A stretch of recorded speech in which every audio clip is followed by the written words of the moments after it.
এবার গণ অধিকার পরিষদের সাধারণ সম্পাদক রাশেদ খান যোগ দিলেন বিএনপিতে। ঝিনাইদহ ৪ আসনে ধানের শীষ নিয়ে নির্বাচনে লড়বেন তিনি। বিএনপি মহাসচিব স্থানীয় নেতাকর্মীদের রাশেদ খানকে সমর্থন করার নির্দেশও দিয়েছেন।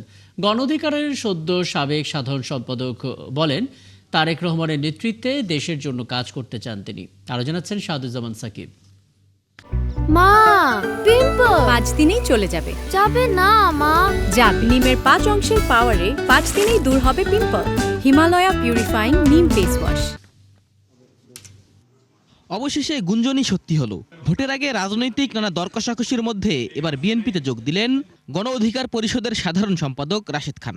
গণ অধিকার পরিষদের সাধারণ সম্পাদক শনিবার দুপুরে গুলশানে বিএনপি চেয়ারপারসনের কার্যালয়ে দলটির মহাসচিব মির্জা ফখরুল ইসলাম আলমগীর ও স্থায়ী কমিটির সদস্য সালাউদ্দিন আহমেদের হাতে ফুল দিয়ে রাশেদ খান বলেন, শহীদ রাষ্ট্রপতি জিয়াউর রহমানের আদর্শকে লালন করেন তিনি।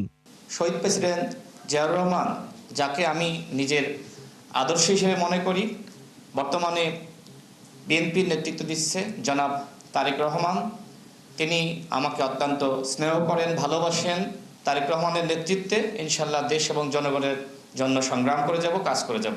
তিনি ঝিনাইদহ ৪ আসনে ধানের শীষ প্রতীকে নির্বাচন করবেন। বিএনপি মহাসচিব স্থানীয় নেতাকর্মীদের রাশেদ খানকে সমর্থনের নির্দেশ দিয়েছেন। বাংলাদেশ জাতীয়তাবাদী দল সিদ্ধান্ত নিয়েছে যে ঝিনাইদহ ৪ আসন, যেটা ঝিনাইদহ সদর এবং কালীগঞ্জ থানা নিয়ে, এই আসনে মোহাম্মদ রাশেদ খানকে ধানের শীষ প্রতীকে নির্বাচন করার জন্য মনোনয়ন দেওয়া হচ্ছে। ঝিনাইদহ ৪ আসনের বিএনপির সকল মোহাম্মদ রাশেদ খানের সঙ্গে কাজ করার জন্য এবং তাকে বিজয়ী করার জন্য সর্বশক্তি দিয়ে কাজ করার জন্য।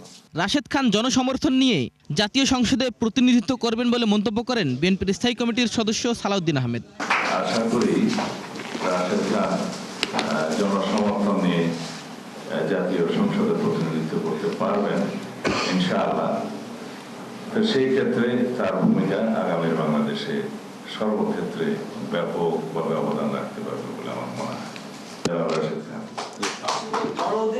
ফেসিবাদ বিরোধী আন্দোলনে রাশেদ খান ও গণ অধিকার পরিষদের অবদানের কথাও তুলে ধরেন তিনি। শাহিদুজ্জামান সাকিব, ৭১, ঢাকা।